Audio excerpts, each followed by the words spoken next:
그것은 인간이 꿈꾸던 상상의 산물이었습니다.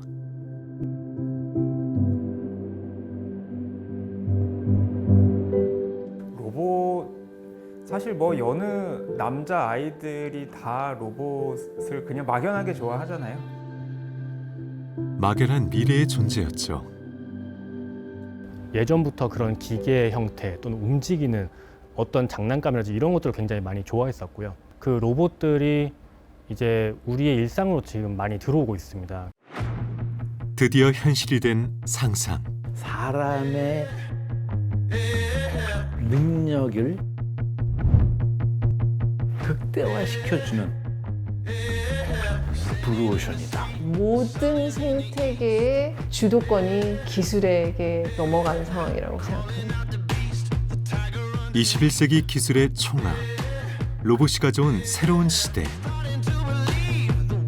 공장 밖을 나와서 서비스 로봇이 화두가 되고 있죠.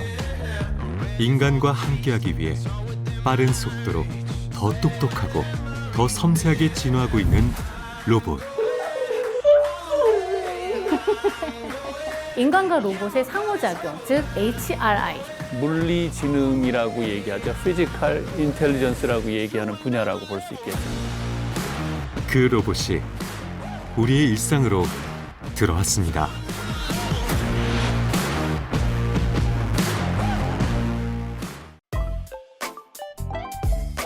오늘도 커피 한 잔 하셨나요? 1인당 커피 소비량 연간 400잔. 커피는 우리 일상 속 대표 음료가 되었습니다. 커피가 식후에 빠지지 않는 쉼표가 되면서 커피 맛에 대한 눈높이도 높아졌죠.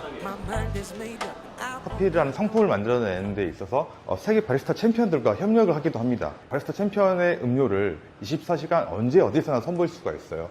그런 부분들이 저희가 내놓는 제품들이고요. 균일하게, 정확하게 그런 상품을 제조할 수 있다는 장점이 있습니다. 저희 카페나 저희 제품들을 사용하시는 분들은 이런 부분들을 마음껏 누리실 수가 있습니다.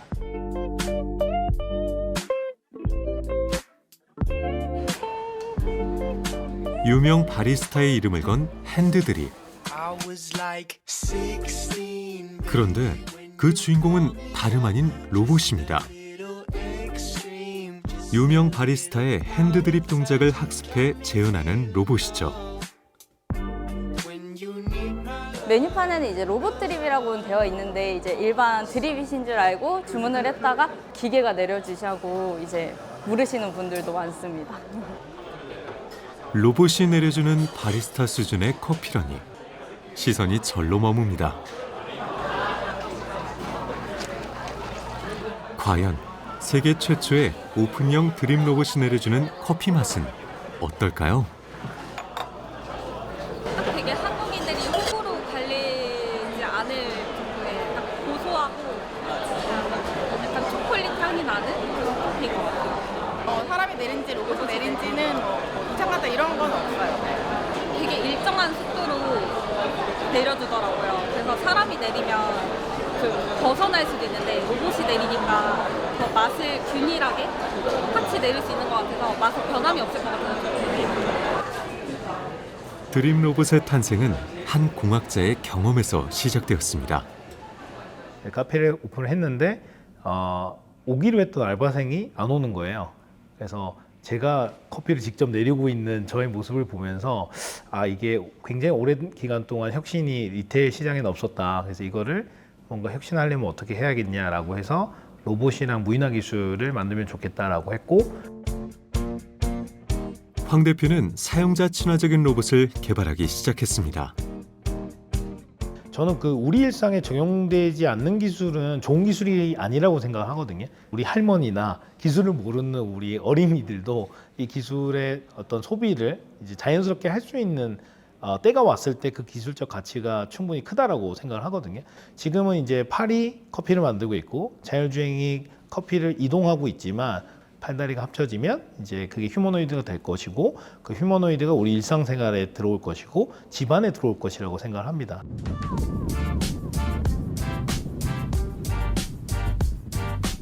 얼마 전 개업한 한 고깃집.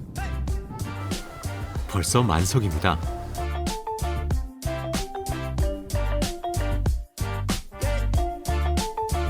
이 집의 대표 메뉴는 돼지고기 석쇠구이.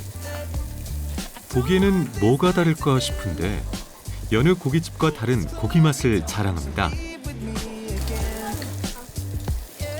제가 육식을 별로 안 좋아하는데 여기 와서 진짜 너무 맛있게 잘 먹었습니다. 맨 처음에 5인분 또 1인분. 사장님. 필요하신 거 있어요? 저희 그 삼겹살 하나랑 목살 하나 추가 부탁드립니다. 네, 알겠습니다. 네. 주문한 고기를 챙긴 사장님이 손님상이 아닌 다른 곳을 향합니다. 기계에 고기를 올리고 조작을 시작합니다. 단순히 고기 굽는 기계인가 했는데 그 수준이 아니랍니다. 이 기계는 280도의 온도에서 그릴링 서비스를 해주는 로봇입니다. 최고의 고기 맛을 찾아주는 로봇이라는데요. 모니터의 숫자와 기호들은 고기 단백질이 익어가는 마이야르 반응의 정도까지 알려줍니다. 몇 초 있다가 돌아가고 몇 초 있다가 돌아가는 기계들도 있는데 그거는 진짜 말 그대로 그냥 기계일 뿐이에요. 그 시간에 맞게 돌아가는 건데 요거는 여기 센서가 있어가지고 고기의 상태를 보고 고기를 굽기 때문에 좀 더 정확하고 저희가 입력값을 입력할 수가 있는데 마이야르, 상견 목살구이, 그다음 돈마호크 고기의 두께에 따라서 굽는 걸 지정할 수가 있습니다. 지금 이제 한번 온도를 올려서 16% 지금 구워졌다고 알려진 거고 여기 이제 나오는 내용들은 지금 이 분석 결과값을 나타내는 겁니다. 그리고 여기 보시면은 고기 세 덩이를 이 로봇이 인식해가지고 이렇게 모양대로 나타나는 거고 요거는 AI가 접목된 로봇이라고 보는 게 더 가깝습니다. 로봇이라니까 호기심이 더해집니다. 주문받은 고기를 로봇이 구워 손님상에 내기까지 걸리는 시간 3분에서 5분. 리더가 문제가 많아. 기존에는 10분 이상 구워야 했습니다. 원래 이런 두께의 삼겹살은 좀 먹으려면 좀 오래 걸리거든요. 근데 약간 초벌 구기가 있어서 그런지 좀 빨리빨리 먹을 수 있어서 좋은 것 같습니다. 손님이 많거나 뭐 급한 상황이 생기면 변동이 있을 수가 있는데 로봇은 그 시간과 그 고기 상태를 정확하게 체크해 주기 때문에 시간적인 거가 가장 큰 장점인데 혼자서 150인분을 굽고도 시간이 남습니다. 근데 고기가 너무 맛있어요. 감사합니다. 신기하고. 왜냐면 이런 거를 처음 봤으니까요. 로봇이 이런 고기를 구워줄 수 있다는 것이 정말 깜짝 놀랐습니다. 로봇이 고기 굽는데 신기하지? 응. 얘가 이렇게 또 당기고, 그치? 뒤집어. 이런 걸 대박 하는 거야. 고기 굽는 것처럼 보여요. 맛있게. 이런 로봇은 누가 어디서 어떻게 개발했을까요? 바로 이곳입니다. 자동조리 솔루션을 개발하는 스타트업이죠. 셰프 수준으로 자동조리하는 AI를 만드는 푸드테크 스타트업입니다. 너무 하고 싶었습니다. 사실 뭐 이게 논리적으로 이 회사를 하면 이걸 하면 더 잘 될 것 같아서 이렇게 창업을 했다기보다는 푸드 사이언스 분야 AI 로봇을 결합을 하면 무언가 세상을 바꿀 수 있는 그런 뭐 혁신 기술을 만들 수 있지 않을까? 그리고 그런 기대감 때문에 선택을 하게 된 것 같습니다. 그래서 로봇의 고기 맛을 숫자로 변환하는 AI 기술을 접목했습니다. 동일한 시간, 동일한 온도로 조리를 하는 게 아니라 이 분자 센서를 통해서 식재료가 지금 어떻게 구워지고 있는지를 다 분석을 해가지고 그걸 기반으로 해서 최상급의 퀄리티를 항상 일정하게 유지할 수 있는 솔루션이라고 볼 수 있고요. 전체적으로 이 고기가 마이야르 반응이 어느 정도 일어났는지, 그 다음에 어느 정도 탔는지, 그 다음에 육즙 손실이 어느 정도 일어났는지 등을 1000분의 1 단위로 수치화를 하면서 항상 높은 퀄리티의 고기를 일정하게 구워내고 있습니다. 3년 동안 15,000번이 넘는 테스트 끝에 완성한 기술입니다. 일단 조리 AI는 다른 AI와 다르게 데이터 축적이 압도적으로 어려운 분야입니다. 우리가 얼굴 인식을 한다고 했을 때는 사진을 하나 찍을 때마다 데이터가 한 개가 나오지만 조리 AI는 식재료를 사서 실제 조리를 해야 데이터가 한 개가 나옵니다. 그리고 특히 그릴 조리의 경우에는 어떤 부위냐, 그리고 뭐 숙성이 됐냐, 뭐 양념이 있냐 없냐, 그 다음에 뭐 숯을 쓰냐 가스를 쓰냐 이런 거에 따라서 조리 방식이 완전히 달라지거든요. 데이터를 축적하는 초기의 과정이 저희 회사를 만들어내고 가장 힘든 시기였다고 생각을 합니다. 기존에 없던 새로운 분야를 창조해낸 고기 굽는 로봇. 스타트업이기에 가능한 일이었습니다. 무에서 유를 창조하는데 어떤 어려움이 없을까요? 큰 대기업이 할 수 있는 일이 있고 작은 스타트업이 새로 시작할 수 있는 일이 있는데 지금 많이 뒤집어지는 시기에 그 빠른 변화에 적응하기 위해서는 정말 목숨 걸고 이 분야의 새로운 기술을 달성시키는 그런 많은 노력 중에 일부가 사회의 중요한 미래의 성장성도 도모하고 어떻게 보면 사회 주역이 될 수 있는 그러한 역할을 할 것이라고 생각합니다. 대표적인 또 하나의 분야가 의료 로봇입니다. 한 스타트업 사무실. 로봇 수술 시험 준비가 한창입니다. 안쪽으로 모시겠습니다. 오늘 의사가 시험해볼 로봇은 신장 결석을 분쇄해 빼내는 로봇입니다. 네, 안녕하세요. 트레이닝 세션 시작하도록 하겠습니다. 우선 슬레이브 로봇을 환자에게 도킹하는 과정부터 해서요. 내시경을 로봇에 장착을 하시고 신장 안에 들어가서 결석을 레이저로 분쇄하고 바스켓으로 꺼내는 과정, 1년의 과정을 수행해 보도록 하겠습니다. 조금 더요. 쭉 먼저 길이 80cm, 직경 2.8mm의 내시경을 몸 밖에서 요관을 통해 콩팥까지 넣습니다. 네, 내시경 장착하겠습니다. 긴 선처럼 보이지만 움직임이 자유로운 유연 내시경입니다. 그러면 저희는 다른 데서 이 로봇 암의 움직임을 원격 조정할 겁니다. 그리고 이 내시경의 끝은 이 요관 집을 통해서 통과를 해서 이제 요관과 콩팥으로 들어가게 될 겁니다. 네, 됐습니다. 레이저 파이버 장착하겠습니다. 레이저 파이버를 이제 요 내시경 이 채널로 넣는 겁니다. 그래서 이 내시경 끝에 레이저 파이버 끝이 보여야 그 레이저 끝을 결석 앞에 두고 결석을 분쇄할 수 있겠죠.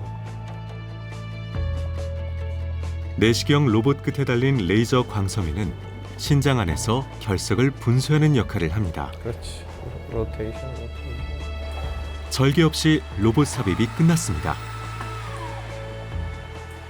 교수님 콘솔에 자세를 편하신 위치로 세팅하는 네. 걸 알려드리겠습니다. 이 로봇으로 수술하면 기존에 서서 수술하던 것과 달리 더 편한 자세로 정밀한 수술을 할 수 있다고 합니다.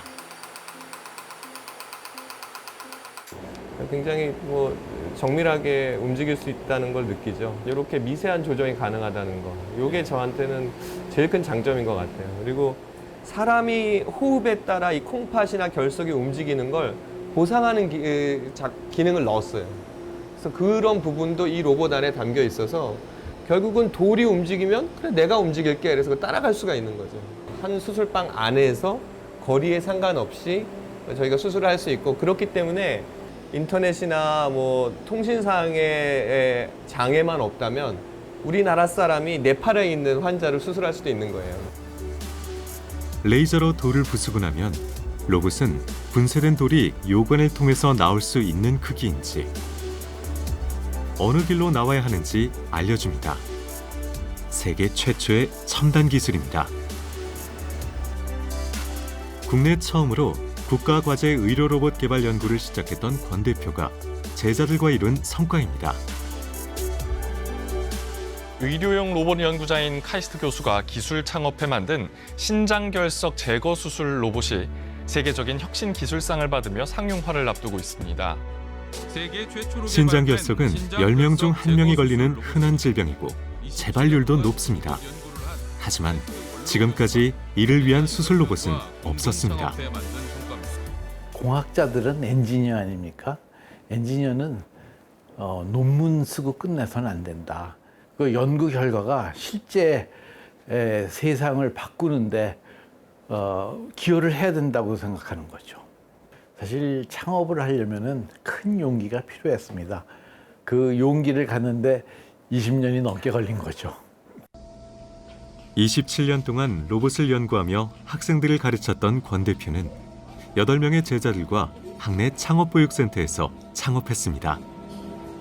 사실 처음에 시작할 때가 제일 어렵습니다. 사실 아무것도 없는데 투자도 못 받고 근데 뭔가 만들어야 되고 발전은 있어야 되지 않습니까?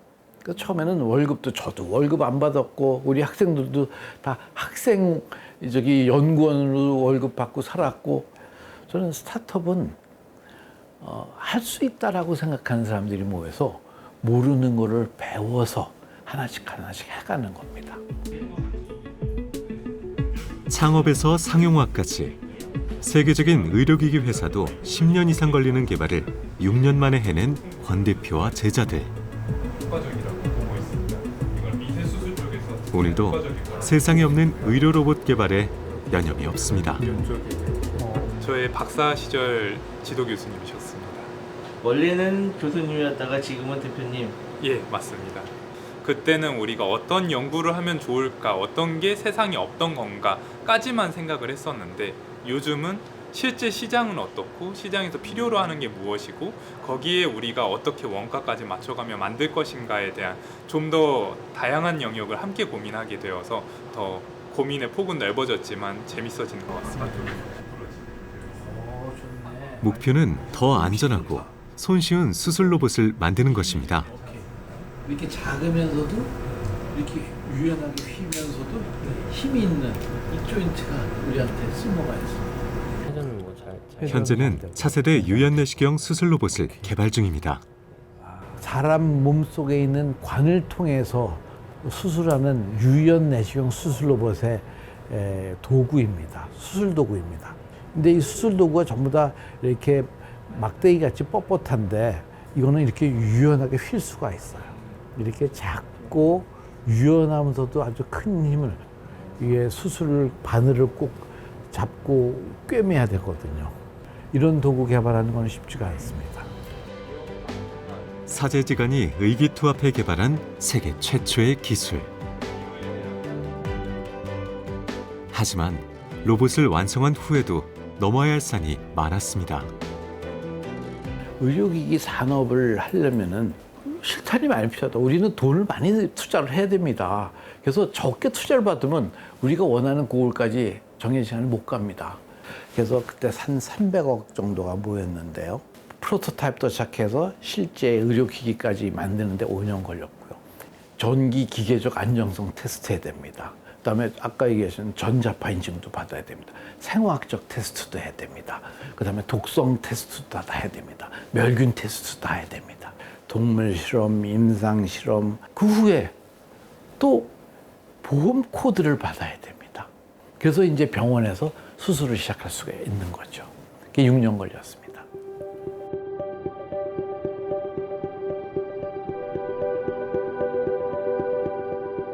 궁극적으로 로봇이 사람을 대체하는 것이 아니고 사람의 능력을 극대화시켜주는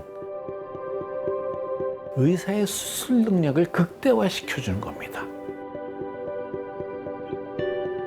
오늘은 그 현장을 공개하는 라이브 임상수술이 있는 날입니다.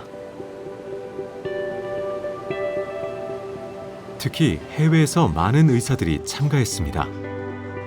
그러니까 일본, 미국, 대만, 태국, 그다음에 인도, 터키, 사우디아라비아 7개국인 것 같습니다. 그래서 7개국에서 그 로봇이 이 사람이 하는 수술에 대한 불편함, 그다음에 그 뭔가 아쉬움을 채워줄 수 있는 그런 역할을 할 것이다 라는 기대들이 아직 계속 있는 거죠. 처음 보는 유연내시경 로봇 수술에 관심이 많습니다.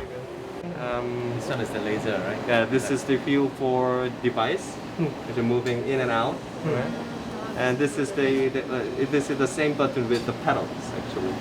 And just I target the center of the stone.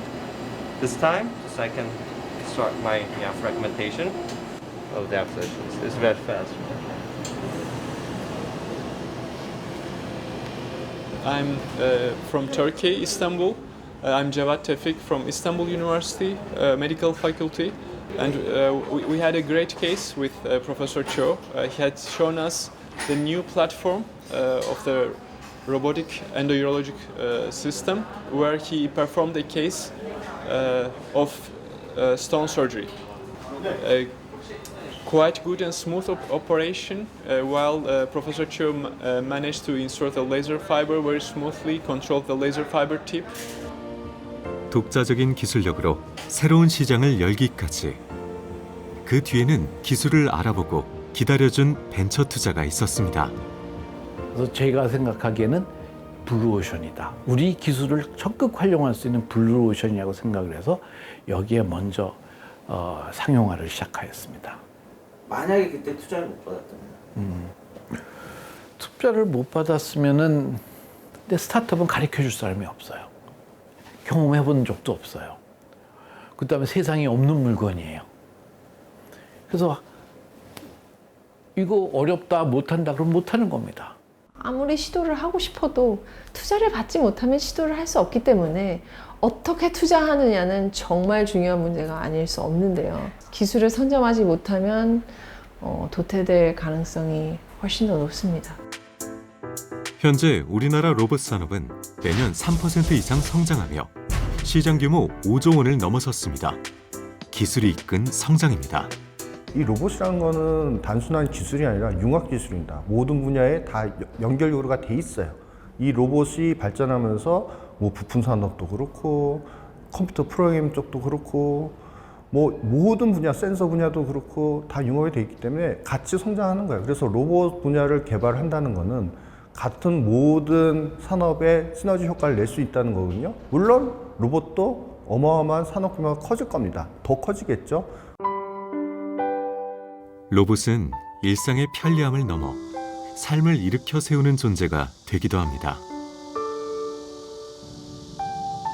24살의 청년 나경수 씨.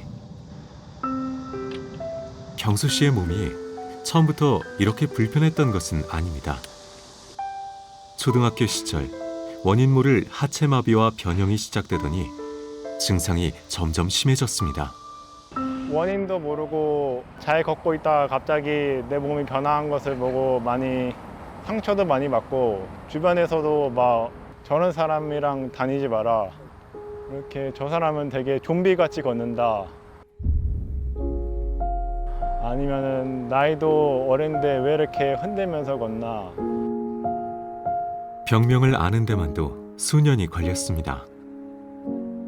지금 경수가 지금 상황은 뭐냐면 근긴장 이상증이라고 되어 있는데 뇌에서 이제 일부분 DNA 이상으로 문제가 있어서 다리를 잘 관장을 못하는 거예요. 이게 점점 심해졌죠. 한 대학병원. 로봇재활치료센터는 경수 씨가 매주 치료받는 곳입니다. 다양한 로봇을 이용해 재활을 돕는 곳이죠. 안녕하십니까. 안녕하세요. 네. 이쪽으로. 네. 경수 씨가 재활 치료를 받을 때 이용하는 로봇입니다. 몸에 착용하는 웨어러블 로봇입니다. 다음 종아리. 지금 나경수님이 입고 있는 로봇은 옷처럼 입는 로봇이에요. 다리를 이용해서 앉거나 서거나 걷거나 할 때 도움을 주는 로봇이에요. 하나, 둘, 셋, 일어나겠습니다. 그렇죠. 오늘 평지보행으로 훈련하실게요, 나경수님. 네, 걸으셔도 됩니다. 이 로봇은 환자가 걸을 때 부족한 만큼만 도와서 보행을 완성해 줍니다. 오늘도 땀 날 때까지 열심히 굴려주세요. 예. 로봇의 보조력은 환자의 상태에 따라 달라집니다. 이 관절 부위에 모터와 센서들이 그 움직임에 따라 로봇이 보조력을 제공해주면서 좀 더 쉽게 걸을 수 있도록. 처음에는 나경수님 같은 경우에도 보조력을 많이 높여서 했습니다. 그래서 로봇의 힘으로 걷는 느낌을 주게 했다면 지금은 나경수님이 이거를 하면서 많이 근력하고 금지구력이 좋아져서 로봇의 보조력을 줄여도 설사 로봇을 꺼놔도 나경수님 혼자 이렇게 걸을 수 있어요. 로봇 개발에 참여한 나동욱 교수. 어때 힘들어요? 힘 안 들어도 덕분에 잘 타고 있습니다. 처음에는 재활 로봇에 대해 의구심을 가졌지만 지금은 달라졌습니다. 전통적인 보조기를 이용해서 뻗정다리로 걷는 보행 훈련을 한다고 해서 나중에 정상적인 보행 패턴이 훈련이 되는 것은 아닙니다. 로봇의 보조를 받아서 필요할 때 필요한 만큼의 힘만 로봇이 도와주게 되면 마비가 있는 환자도 정상 보행에 가까운 그 형태의 보행을 할 수 있기 때문에 그런 자세를 훈련할 수 있게 되는 부분이 있습니다. 다시. 또한 로봇을 이용하면 10배 이상 강도 높은 보행 훈련을 할 수 있습니다. 필요한 만큼의 보조를 받아가지고 굉장히 많은 횟수를 반복적으로 보행 훈련을 하면서 훈련 강도를 높임으로 해서 이제 보행 재활 효과를 최대화할 수가 있습니다. 제 힘으로 움직이고 있습니다. 제 힘도 들어갑니다. 제 힘 반, 로봇의 힘 반 이렇게 해서 움직이는 것 같아요. 천천히. 로봇은 희망까지 선물해 주었습니다. 잘하고 계세요. 원시인들이 걷다가 지나가는 자동차를 본 거예요. 그 정도로 차이가 큰 거예요. 이건 기본적으로.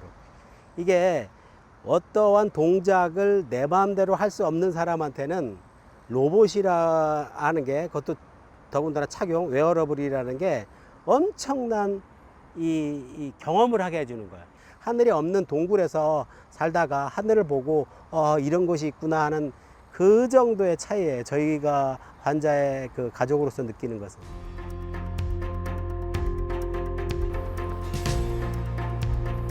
재활치료 로봇을 만든 로봇 회사입니다. 웨어러블 로봇을 전문으로 만드는 회사로 최근에는 일상생활에서 활용할 수 있는 로봇을 개발 중입니다. 바야흐로 병원이 아니라 일상에서 이 웨어러블 로봇을 찾는 분들이 상당히 많아져서 이제 드디어 일상생활의 보조를 위한 슈트 브랜드를 이제 저희가 제품화를 하기 위해서 이제 막바지 작업이 있습니다. 이 지금 계단 올라갈 때 보조력 다른 거 들어가는 거 아니죠? 네, 제대로 들어가긴 합니다. 네. 로봇이 어떻게 도와준다는 걸까요? 지금 이렇게 보면 이거는 이분이 다리를 움직인 건지 아니면 뭐 보조가 제대로 된 건지 알기가 어렵잖아요. 사실은 분리를 해서 제가 제 손이 이분의 다리다 생각하고 약간만 움직여주면 이런 식으로 이 축을 이렇게 올려주기 때문에 우리 허벅지를 들어 올릴 수 있는 힘을 제공을 하는 거죠. 아, 왼발이 나가는구나, 오른발이 나가는구나, 왼발이 떨어지는구나, 오른발이 떨어지는구나를 다 판단해서 보행에 적절하게 다 도움을 주게 됩니다. 인간 행동 의도 파악 기술입니다. 이제는 이 작은 모터와 그 옆에 달라붙는 회로에 다 내장이 됩니다. 그 백팩 안에 들어있던 커다란 컴퓨터가 사라질 수 있었던 그런 발전이 있습니다.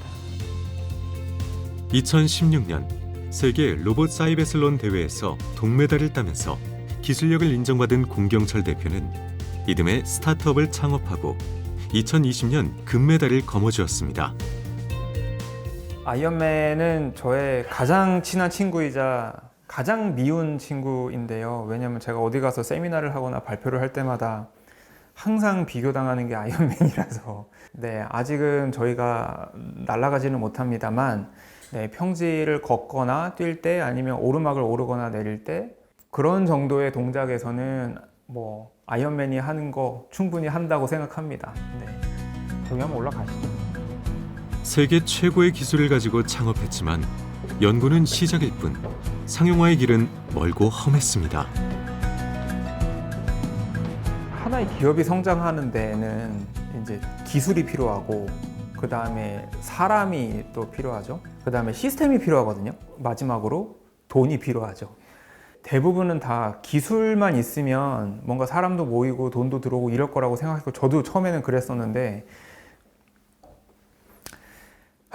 네. 저희의 통장에 돈이 남아 있잖아요. 근데 통장에 돈이 얼마 남아 있는지 보면 저희가 회사 운영을 며칠 더 할 수 있다 이게 딱 보이지 않습니까? 그래서 카운트다운을 한창 하고 있었는데 저희가 딱 2주 남았을 때까지 갔었어요. 그래서 2주 지나면 이제부터는 없다. 그때는요, 제가 머리에 탈모가 너무 심하게 와서, 네, 그때는 정말 머리가 정말 휑했었고요. 어느 때보다 투자가 절실했던 상황. 공 대표는 기술은 있지만 자금이 부족한 스타트업들에게 투자하는 벤처 투자 회사의 문을 두드렸습니다. 최주열 부사장은 당시 투자의 물꼬를 터준 투자 담당자였습니다. 스타트업한테는 정말 그 투자금은 생명줄이라고 봅니다. 금액은 1차 20억을 했고요. 2차 20억을 해서 총 40억을 투자했습니다. 벤처 투자 회사가 운영하는 펀드, 거기에 모태펀드가 적게는 50%에서 많게는 70%를 출자를 해주시고 그 자금은 중소벤처기업부라든가 그러니까 우리나라 아마 정부 조직에서 지원해 주신 돈입니다. 통장에 돈이 들어온 날, 그 날로부터 플러스 마이너스 한 하루 정도는 그냥 기분 좋죠. 당연히 그냥 이제 살았구나. 사실 그 하루 이틀을 딱 지나고 나면 부담감 내지는 뭐 책임감 이런 것들이 훨씬 더 크게 다가왔던 것 같습니다. 덕분에 상용화에 성공했습니다. 마중물 역할을 한 모태펀드의 도움이 컸습니다. 모태펀드는 직접 기업에 투자하는 펀드가 아니고 민간 벤처 캐피탈이 운영하는 자펀드에 출자를 하는 모펀드라고 생각하시면 됩니다. 중기부나 문체부 등 정부의 10개 부처가 출자에 참여를 하고 있고요. 정부가 출자한 모태펀드는 민간 출자자들의 출자금을 더해 모태출자펀드로 조성됩니다. 이 돈을 민간 벤처캐피탈이 중소벤처기업에 투자합니다. 자금이 필요한 중소벤처기업들은 IR을 통해 벤처캐피탈사에 기술을 소개하고 심사를 거쳐 투자를 받게 됩니다.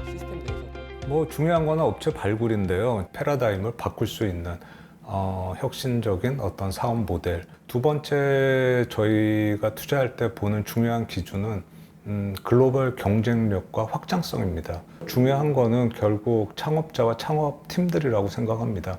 그 팀들이 어떠한 역량을 가지고 있고 어떠한 비전을 가지고 있고 또 사업을 어떻게 끌고 갈 수 있는지. 스타트업이나 이제 작은 회사들이 실질적인 성과를 낼 때까지는 상당히 긴 시간이 필요합니다.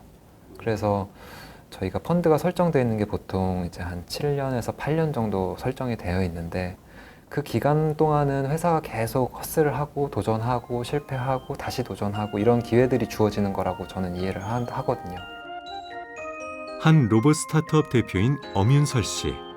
얼마 전 첫 투자 유치에 성공하면서 기술 개발에 박차를 가하고 있습니다. 안녕 에이미. 안녕하세요. 저는 에이미입니다. 이 회사는 일상에서 사람과 소통하는 로봇을 개발합니다. 안녕. 저는 아트 전공자예요. 그리고 제가 원래 했었던 거는 키네틱 아트라고 해서 움직이는 미술 작품을 전공으로 했었고 그리고 동시에 제가 로봇 디자인을 꽤 오랫동안 했습니다. 근데 현재는 인간과 로봇의 상호작용, 즉 HRI, 휴먼 로봇 인터랙션이라는 분야를 연구하고 있는 연구자이기도 합니다. HRI는 로봇의 새로운 패러다임을 이끄는 분야지만 그동안에는 시장성이 부족하다는 이유로 투자받기가 어려웠습니다. 엄 대표 역시 창업 6년 만에 첫 투자 유치입니다. 저희가 2024년도 5월 달에 첫 투자 시드 라운드를 돌았고 그 투자를 받았습니다. 35억 정도를 투자 유치를 했고요. 25년도에 다음 라운드를 생각을 하고 있는데 저희는 100억 이상 생각하고 있습니다. 이 반려 로봇은 시작일 뿐입니다. 사실 이 친구는 인간의 언어를 말을 하는 게 아니라 로봇의 소리를 내서 그걸 가지고 사람이랑 상호작용을 하는데, 강아지나 고양이도 보면 인간의 언어를 하는 게 아니어도 걔네들이랑 얼마든지 소통을 하잖아요. 네, 저희는 그렇게 HRI 요소에 좀 집중을 해서 로봇을 좀 개발하는 편입니다. 이게 무작위로 나오게 저희가 세팅을 해놓거든요.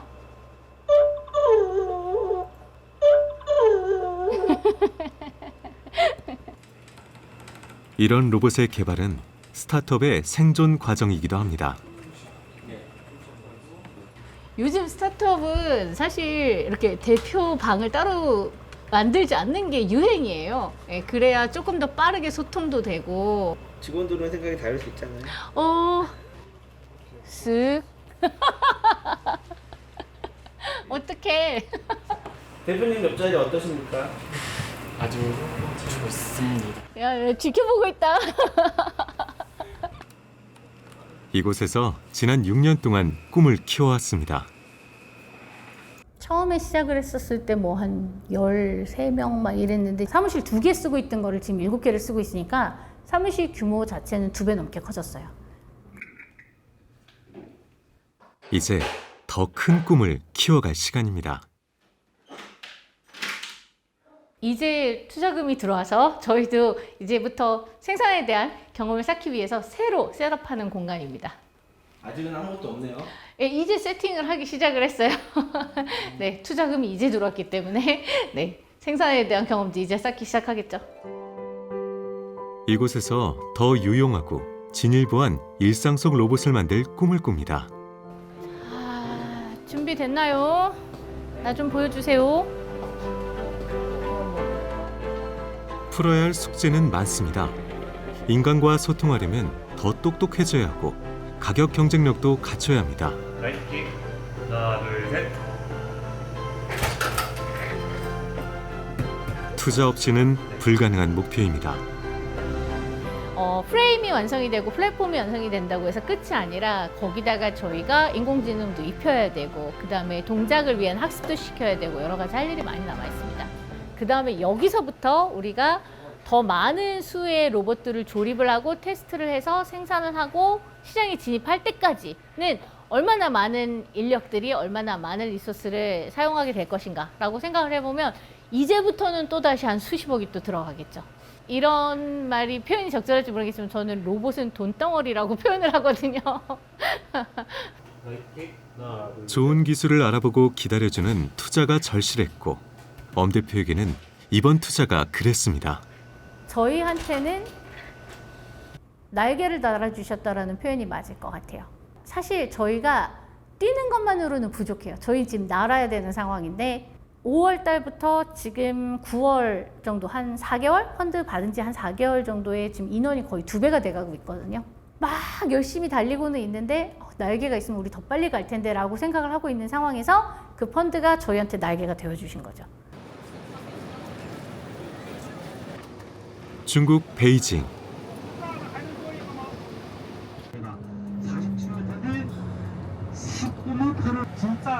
한국의 로봇 스타트업계 사람들 사이에 이윤행 대표도 보입니다. 도착한 곳은 중국 베이징 월드 로봇 컨퍼런스 행사장. 중국 정부가 주도하는 중국 최고의 로봇 행사입니다. 8년째 열리고 있는 이 행사는 세계 로봇 특허의 3분의 2를 가진 중국 로봇 기업들이 신제품과 신기술을 선보이는 자리입니다.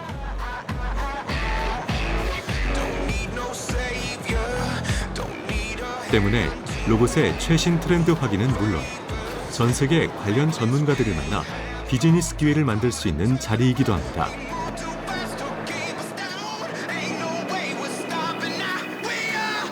중국의 로봇 업체가 한 100여 군데 이상이 됩니다. 상당히 실력도 우월합니다. 그리고 또 가격에 쫓아갈 수 없습니다. 중국이란 나라가 옛날하고 지금하고는 완전 하늘과 땅 차이라는 걸 아셔야 되고, 이번 행사에는 한국 로봇 기업들을 위한 공간도 마련되었습니다. 로봇의 핵심 부품을 개발한 이 대표는 세계 최대 로봇 시장인 중국 시장을 타진하기 위해 참여했습니다. 가져온 게 이제 로봇 핸드 제품이랑 그리고 이제 로봇에 부착해가지고 힘을 측정할 수 있는 힘 센서들을 위주로 저희가 가지고 왔습니다. 사람처럼 어떻게 보면 감각적으로 작업을 하기 위해서 저희의 센서들이 필요한데 그런 센서들을 저희가 가져왔다고 보시면 될 것 같고요.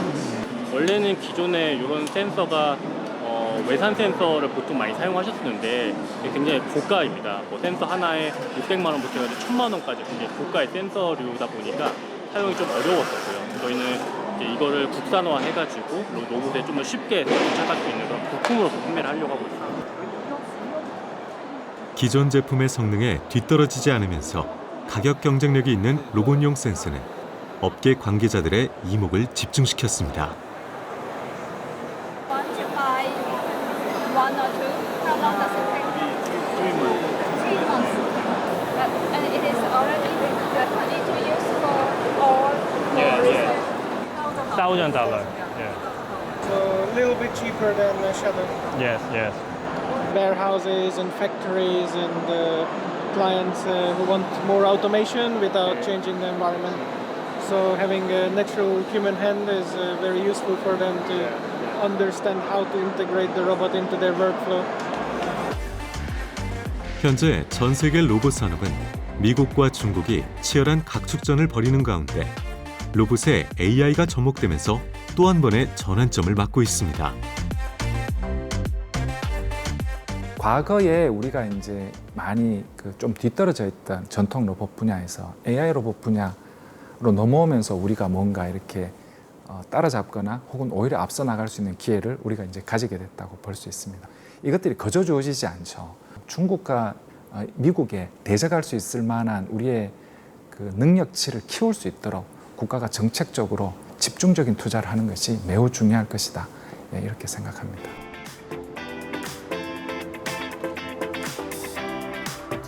힘토크 센서 개발을 이끌고 있는 이윤횡, 최형열 공동대표.